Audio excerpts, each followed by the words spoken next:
Guys? ChaseWins.com coming to you for Tuesday, September the 29th, 2020. The Major League Baseball playoffs are upon us. I'm excited. As I've told a lot of you guys, I do not like this playoff format. I think that it's laughable at best. I'm okay with it for this season to an extent. I still think it's too many teams. I still think that, rewarding mediocrity and having below 500 teams is it's sad. It's not good for the game. Again, I do think that an expanded playoff and some of the things that they are doing in this playoff format are good for this season based on what this season brought. But you have teams like the Dodgers. They get, obviously, really the only thing they were battling for in this regular season was home field advantage in round one. Well, they shouldn't even be playing right now. That's one of the main things about winning your division, being the best team in your division. Hell, in their case, the best team in baseball. You do that through a regular season, you get to kick back, take some extra days off, watch wild card, and see who your opponent's going to be and what they're doing, and build a real-time scouting report on who you're getting ready to play in a divisional series. And the fact that they have to go out there and play the Brewers in a best of three is a joke. We know in any given baseball season, anything can happen. Case in point, look what happened last year. Wild card was the Nationals and the Brewers in the National League. The Brewers, which were a team that had it not been for just a little bit of a hiccup in the last week, they would have very well they could have taken the National League Central, because they were a better team than the Cardinals, in my opinion, up until the end when their pitching just failed them. But the Nationals, the worst team in the National League through the first 50 games of the season, didn't really turn the light switch on until after the All-Star break. They get it in. They win wild card based on a fluke of an eighth inning, a mistake on the part of the Brewers, and they carry the momentum all the way to a World Series. Hats off to them. Kudos to them. Congratulations. I have no problem with them winning. I think that the way they played in the postseason was well-deserved. I just don't think they deserve to be there. We all know they weren't the best team in baseball. We all know that the Dodgers were the best team in the National League, and they got eliminated early. But anything can happen. But the fact that the Tampa Bay Rays, who won 2/3 of their games, the fact that the Dodgers, who if they really, really wanted to make a case for it, could have won almost all of their games, the San Diego Padres, who were probably the most exciting team this year to watch, they're all having to play a round one best of three. I don't agree with it, but nevertheless, it's happening. So before these teams get off to their respective cities in Houston and in Arlington, where they'll bubble up to play the deeper playoff rounds, we're going to get to watch some pretty decent best of threes. First day, 4 matchups going on. The Twins are going to play a below 500 team in the Houston Astros, who really just fell off the face of the earth this year. I'm going to dig deeper into that this offseason and kind of see what my thoughts are on that. I really think that they're trying to bring a little more fundamental back to that organization with Dusty Baker, and I don't think he's catering to any of their quote-unquote superstars, their Bregmans, the Altuves, the Springers, the Correas. I think that Dusty is willing to part ways with whoever needs to be parted ways with, and really kind of start over with just fundamental talent with an organization that we know can be in the thick of it year in and year out. But they're taking, it's all American League, by the way, in day one. So they're going to take the field first game. You got the Rays and the Blue Jays, which that right there is going to be a good game. That's a game we're going to talk about in the free play. The Jays are not a team you want to mess with. Are the Rays the better team?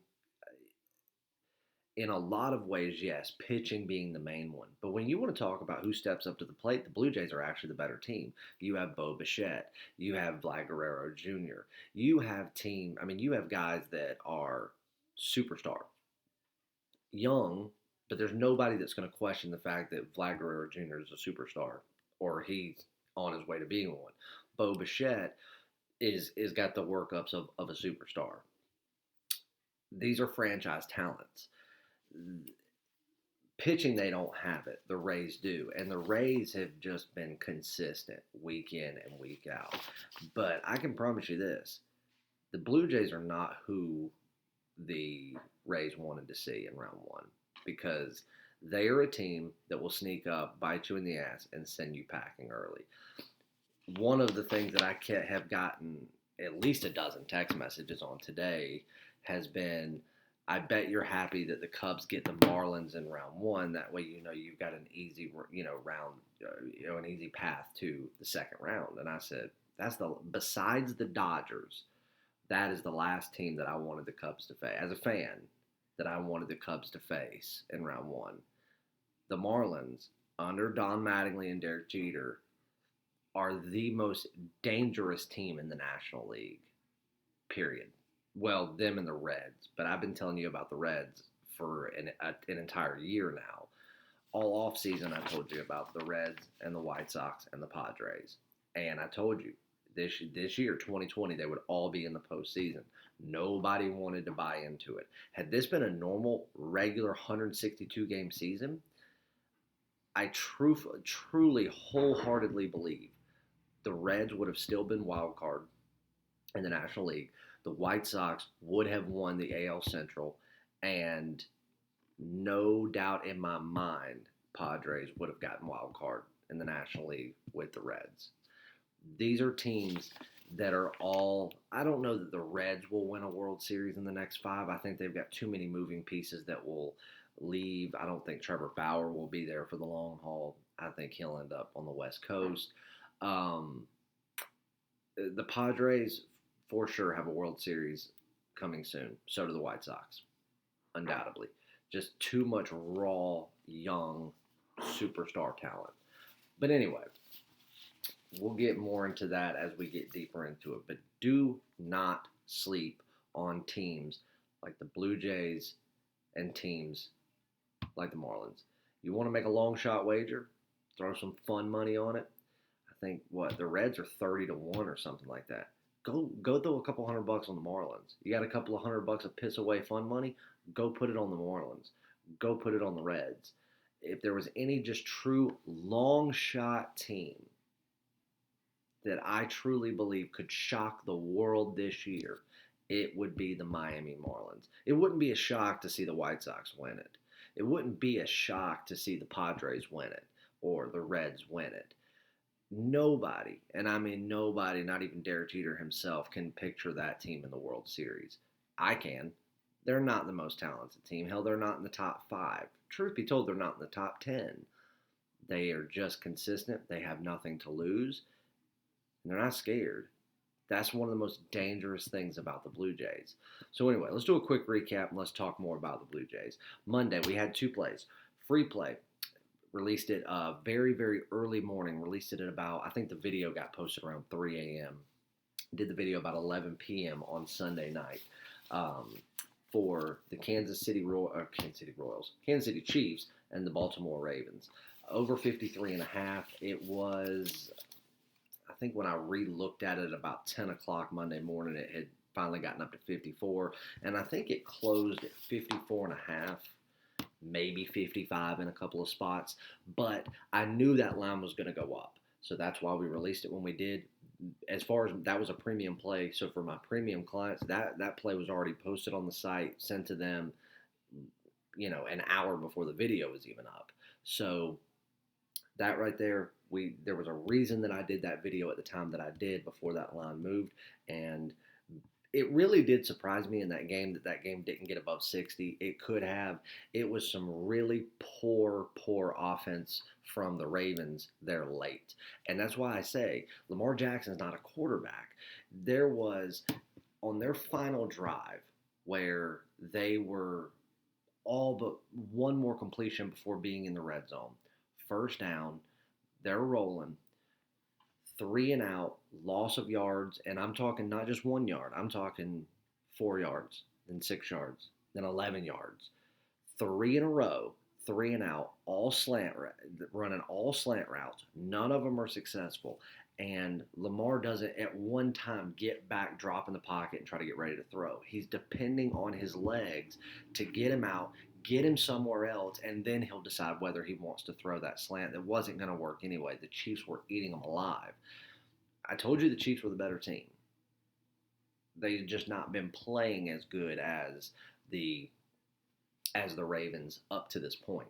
I had a good client of mine text me. We were talking about some baseball stuff, and he's like, he brought up the premium play on the over, and he was like, I think the Ravens are going to – and he had the prediction of the Ravens winning by a pretty substantial margin. I told him straight up, I said, do not dare underestimate Patrick Mahomes. And he's like, I love Patrick. This is just my prediction. Point proven. Patrick Mahomes, when his back is against the wall, and I'm not saying that in the general sense I'm not saying that literally. I'm saying when he comes out at the rare times that he's an underdog, which how many times has that happened in the past 2 years? 4. Every one of those games he's won by a substantial margin. I don't know. I couldn't imagine, even if they lost the next 3 games, I don't think you'll see the Chiefs be an underdog as far as odds go for the remainder of the season, period. I don't care if it's postseason, whatever. Kansas City's taking the field. They are going to be favored by some margin. Mark my words on that. They're just too good. They're too coached, and Patrick's unreal. But it just shows you the quarterbacks that have to rely on their legs, which Patrick's not one of them that has to. He's better when he does. Those are the ones that get themselves into trouble, and that's where you think that a running quarterback is like, oh, he's not one-dimensional. No, that makes him exactly one-dimensional. You've got to be able to use what that quarterback position's for, your arm. So, anyway, we released it early. The Chiefs whooped up on them pretty good, and we took care of business there. And had it not been for that, it would have easily gone over the total of whatever somebody would have gotten to that. It would have gotten into the 60s. But we had it at 53.5, 54 points. It was close, but I'll take the win. And then we had a top play on the Tampa Bay Lightning, taking care of business in Game 6. So not only did that play cash to give us a 2-0 day, it was a top play winner. And you can go back and watch the video and the live show. They're all archived on the YouTube channel. 6 days exactly before the NHL regular season started in October of 2019, I did a prediction. Said the Tampa Bay Lightning will be Stanley Cup champions. It's 6-1 odds right now at William Hill. Take that play right there if you want a futures prediction. So congrats to everyone that took that. That is yet another preseason championship futures prediction come true. The LA Lakers were also 6-1 odds when I gave them out. And NBA Finals begin Wednesday against the Miami Heat. So hopefully, as much as I want to pull against LeBron and the Lakers in this, just because of LeBron showing his true colors over the past couple of months, me personally, I want to pull for the Heat here. I love their coach, love Pat Riley, love Jimmy Butler. I can't because, money's money. So, obviously because of the futures bet and the predictions that we have and just the fact the Lakers are the better team. Hopefully they'll take care of business. And but other than the fact that I would lose that bet, I wouldn't be sad to see the Heat win this. Other than AD. I love AD.